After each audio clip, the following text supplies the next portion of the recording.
Welcome to Luca is a Billionaire, where the only thing I invest in is your answers. You begin by locking the basics. Pick a clear niche that buyers search for and study 5 top-performing gigs to extract common keywords and offers. Once done, write a concise headline that includes your primary keyword plus a specific benefit and set competitive pricing and delivery time. Make sure your gig category and subcategory match search intent.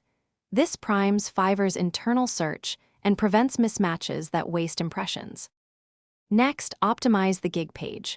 Place the primary keyword in the title, in the first 150 words of the description, and across your 5 tags so Fiverr indexes it consistently.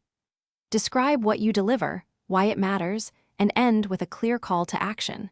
Split features into bullet deliverables so buyers scan fast. Then add 3 to 5 concise FAQs, set distinct packages with exact deliverables, and upload portfolio items that match. Finally, promote and measure. Push the gig on niche social channels, micro ads, and targeted backlinks to increase impressions. Once traffic rises, monitor clicks, CTR, conversion rate, and message volume to see what converts. If performance lags, test one change at a time, rewrite the title or tags, tweak pricing, or swap the gig image, and run the test for at least 7 days. If still stuck, refresh samples or add a time-limited offer to re-engage buyers. Thanks for watching and please subscribe. It's the best investment you'll ever make.